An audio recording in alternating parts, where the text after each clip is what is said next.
তো আমি যে সেক্রেটারির সাথে আমার একটা ঘনিষ্ঠ সম্পর্ক হয়ে যায়, কিছুদিনের ভিতরে আমি প্রেগনেন্ট হয়ে যাই। প্রেগনেন্ট হয়ে যাওয়ার পরে আমি সেটা বুঝতে পারি না প্রথমত, কারণ আমার বিয়ে 7 বছর উপরে চলে, আমি এ পর্যন্ত কখন মা হতে পারি নাই। হঠাৎ করে মা হওয়ার অনুভূতিটা আমি বুঝতে পারি না। পরে প্রায় 3 মাস হয়ে যায় আমি প্রেগনেন্ট হয়ে গেছি। পরে একদিন আমরা সবাই যখন সকালে ব্রেকফাস্ট করতেছি নাস্তা করার মধ্যে, আমি মাথা ঘুরাতে পড়ে গেলাম। পড়ে যাওয়ার পরে সবাই আমাকে ধরাধরি করে রুমে নিয়ে শোয়া দিয়ে, পরে আমাদের পার্সোনাল একটা ডাক্তার আছে, আমাদের বাসার কোনো সমস্যা হলে এই ডাক্তার এসে চেক আপ করে আর কি। আসার পরে বলতেছে কি যে, মিষ্টি খাওয়ান, খুশি সংবাদ, আপনাদের বৌমা তো মা হতে চাইতেছে।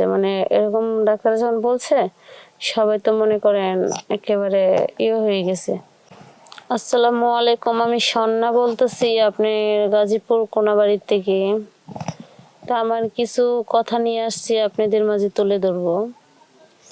আমার বিয়ে হয়েছে 7 বছর রানিং চলে, তো আমাদের কোনো বাচ্চা কাচ্চা হচ্ছে না। এই নিয়ে মনে করেন যে শাশুড়ি বা স্বামী, ফ্যামিলি পুরা এই নিয়ে একটা না একটা দ্বন্দ্ব নিয়ে থাকে। সবাই আমাকে নানান ধরনের কথা বলে, অনেক ধরনের কথা শুনতে জানেনি তো, একটা বাচ্চা জন্ম না গ্রহণ করতে পারলে কত মানুষে কত ধরনের কথা বলে। আর অন্য মানুষের কথা দূরেই থাক, নিজের মানুষ যখন বলে তখন কষ্টটা বেশি লাগে আমার। আমি অনেক বুঝাই যে, দেখো আসো আমরা ডাক্তারের কাছে যাই আমাদের পরীক্ষা করি, তুমি একটা পরীক্ষা করো, আমি একটা পরীক্ষা করি, দেখি কার সমস্যা। কিন্তু আমার স্বামী যেতে চায় না। তাও এইসব নিয়ে অনেক ঝগড়াঝাটি হয়, তাও ডাক্তারের কাছে যাবে না। আমি যে অনেক বোঝানোর চেষ্টা করি, বা ওর ফ্যামিলি থেকে সেটা বলে না যে হ্যাঁ ডাক্তারের কাছে যা একটা পরীক্ষা কর। তাদের কথা হচ্ছে সব দোষ শুধু আমারই। কিন্তু দেখেন, সব দোষ যে শুধু মেয়েদের থাকে তা না। ডাক্তারের কাছে গেলে সেটাই কিন্তু প্রমাণ হয়ে যাবে যে ছেলের সমস্যা নাকি মেয়ের সমস্যা। এভাবে যায় না, অনেক ধরনের কথাবার্তা বলে। তো মনে করেন কি করব, যেহেতু বাচ্চা হয় না, আমি সবার কথা শুনি, অনেক ধরনের অনেক কথাই শুনতে হয়, শুনে কান্না করে থাকি। কিন্তু দেখেন, আমাদের ভালোবাসা কোনো দিক দিয়ে কমতি হয় না। আমরা মনে করেন মাসে 30 দিনের মধ্যে 30 দিনও আমাদের ভালোবাসা অটুট হইতেছে, এমনকি মাসে 25 দিনও হচ্ছে। এরকম কোনো মাসে মনে করেন 1 সপ্তাহ বাদ যায় না যে আমরা ভালোবাসা আমাদের গভীরতা হচ্ছে না। আমরা প্রতি মাস মনে করেন মাসে 30 দিনই হচ্ছে আমাদের ভালোবাসা অটুট, কিন্তু বাচ্চা কোনোভাবে গ্রহণ হচ্ছে না। যার জন্য মনে করেন সবার কথা শুনতে শুনতে আমার মনটা এতই ছোট হয়ে গেছে, আর এতই খারাপ হয়ে গেছে বলার বাহিরে। একদিন আমি কি মনে করে জানি বাড়ির বেলকনিতে যায় দাঁড়াইছি।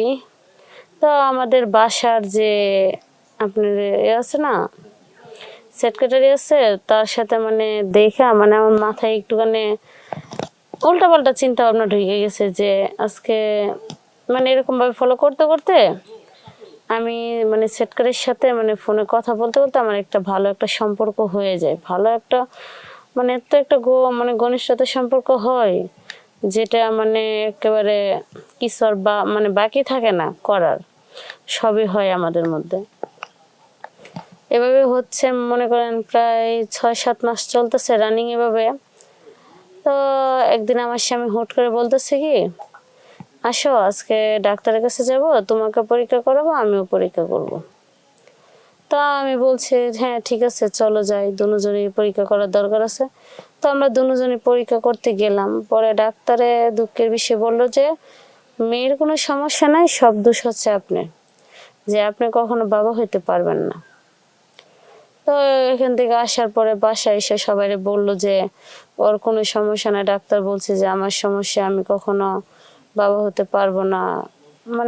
এগুলো ফ্যামিলিতে বলার পরে সবাই আর তখন পরে আর আমার কেউ কিছু বলে না, কারণ দেখতেই তো আমার তো কোনো সমস্যা নেই।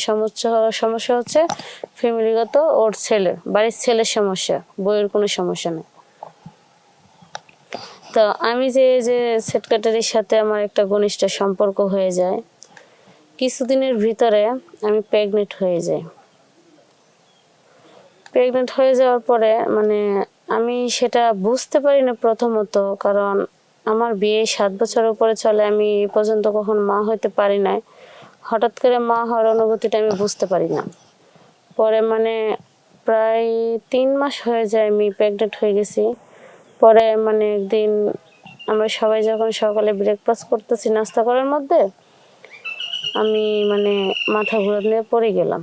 পড়ে যাওয়ার পরে মানে সবাই আমাকে ধরাধরি করে রুমে নিয়ে শোয়া দিয়ে, পরে আমাদের মানে পার্সোনাল একটা ডাক্তার আছে, মানে আমাদের বাসার কোনো সমস্যা হলে মানে এই ডাক্তার এসে মানে চেক আপ করে আর কি। আসার পরে বলতেছে কি যে মিষ্টি খাওয়ান, খুশি সংবাদ, আপনাদের বৌমা তো মা হতে চাইতেছে। মানে এরকম ডাক্তার যখন বলছে, সবাই তো মনে করেন একেবারে হয়ে গেছে, আতঙ্ক হয়ে গেছে, কি রে এটা কি, মানে ডাক্তারের সামনে তখন কিছু বলে না। পরে ডাক্তার যাওয়ার পরে যখন আমি আস্তে আস্তে উঠলাম, তখন আমার বলতেছে যে এটা কি করে সম্ভব, এই বাচ্চা তো আমাদের পরিবারের না। তখন আমি বুঝতে পারলাম যে এই ক্যারেক্টার যে সেক্রেটারির সাথে যে আমার যে একটা ঘনিষ্ঠ সম্পর্ক হয়ে গেছিল, সেটা তারই বাচ্চা। কারণ আমার স্বামীর তো বাচ্চা যদি হইতো, তাহলে আমাদের বিয়ে 7 বছর উপরে রানিং চলতেছে, এতদিন হওয়ার কথা ছিল। যেহেতু আমি ওর সাথে সম্পর্ক করলাম 4 থেকে 5-6 মাস হয়ে গেছে, তারপরে আমি গর্ভবতী হলাম, তাহলে তো এটা ওর বাচ্চাই। তখন আমি তার কিছু বলতে পারতেছি না। মানে সবাই মানে ফ্যামিলি থেকে আমাকে অনেকে অনেক ধরনের প্রশ্ন করতেছে, আমি কারোর প্রশ্নের উত্তর দিতে পারতেছি না। না দেওয়ার কারণে মানে এরকমই অবস্থা, মানে আমি না বলে কিছুতে পারতেছি না। পরে আমি আমার নিজের ভুল স্বীকার করলাম যে হ্যাঁ আমি এটা করছি, যে সবাই তো আপনারা আমাকে অপমান দেন যে আমার সমস্যা আমার সমস্যা, আমার সমস্যার কারণে বাচ্চা হয় না। তাহলে আজকে যদি এই পরীক্ষাটা যখন আমি আগে থেকে বলছিলাম তখন যদি করতো, তাহলে কিন্তু আজকে আমার এই পজিশনে আজকে এটার জন্য আমি দায়ী থাকতাম না। তাহলে আমি তো জানতাম যে হ্যাঁ সমস্যা আমার স্বামীর, তাহলে কি আর আমি অন্য ওর দিকে নজর দিতাম না, ওর সাথে আমার তেমন কিছু করতাম, তাহলে আজকে আমার এরকম হইতো না, আর ওর সাথে আমি রিলেশনটা করতাম না। এখন আমি এটা মানে আপনাদের কথার কারণে আমার মাথায় যে কখন কি মানে ভূত চাইবে বসছে, সেটা আমি বুঝতেই পারি না। যে মানুষের কথা শুনতে শুনতে আমি এত মানে অধৈর্য হয়ে গেছি যে আমি নিচে নামতে এক বিন্দু বিদ্যাবিদ করি নাই। সেটার জন্য আমি সবার কাছে ক্ষমা চাইতেছি। আপনাদের স্বামী স্ত্রীর মধ্যে যদি কখনো বাচ্চা কাচ্চা না হয়, দয়া করে আগে থেকে ভুল কোনো ডিসিশন নেবেন না। ডাক্তারের কাছে দুজন যাবেন, চেক আপ করবেন, কার সমস্যা সেটা দেখে ভালো করে ট্রিটমেন্ট নেবেন, ওষুধপত্র খাবেন, ইনশাল্লাহ আশা করি সমাধান হয়ে যাবে। আর অন্য দিক দিয়ে যায় নিজের চরিত্রর দিকে করে বা অন্য কারোর করে যে বাচ্চা নেবেন, সেটা একদমই করবেন না। সেটা সব দিক দিয়ে আপনার সমস্যা হয়ে দাঁড়াবে। আপনার ফ্যামিলির দিক দিয়ে কালার হবেন, ফ্যামিলির ভালোবাসা থেকে বঞ্চিত হবেন, সব দিক দিয়ে আপনি কি আর বলবো, কেউ আপনাকে দেখতে পারবে না, কেউ ভালোভাবে না। যেমন আজকে আমি কিন্তু ওদের কথার জন্য কিন্তু আমি এতটুকু নিচে নামতে বাধ্য হয়েছি, নয়তো কিন্তু আমি এতটুকু নিচে নামতাম না। আমি মানে চেষ্টা করছিলাম যে আমি অন্য কিছু করবো না, কিন্তু ওদের কথার কারণে, অনেক মানুষের অনেক কথার কারণে, যেটা একটা মেয়ে হয়ে এগুলো কথা সহ্য করার মতন একটা মানুষ, মেয়ে যখন মা হইতে পারে না, যখন এসব কথা শুনতে হয়, তখন মনে হয় এই মেয়েটা বাইসে থাকা থেকে মইরা যাওয়া অনেক ভালো।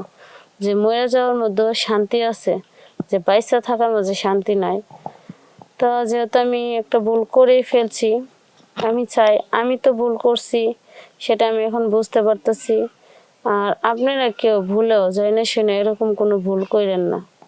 স্বামীর বাচ্চা না হইলে এভাবে থাকবেন, যখন ফ্যামিলি থেকে জানবে যে স্বামীর সমস্যা, তখন আপনার ফ্যামিলি আপনাকে আপন করে নেবে, তখন আর কেউ কিচ্ছু বলবে না, সবাই আপনাকে আগের মতো ভালোবাসবে। আর যদি আমার মতো ভুল করেন, তাহলে এই ভুলের কোনো সমাধান নাই। এই যে আজকে যেমন আমার কোনো সমাধান নাই, আজকে আমি দেখেন কিরকম পজিশনে এসে দাঁড়াইছি, আপনাদেরও এরকম হবে। আমি চাই না আমার মতো আপনাদের কারো জীবন হোক। আমি চাই আপনারা সঠিকভাবে চলবেন, চোখ কান খোলা রেখে চলাফেরা করবেন, ভালোভাবে থাকবেন। আর সম্পূর্ণভাবে সেফটি থাকার চেষ্টা করবেন, ভালো থাকবেন।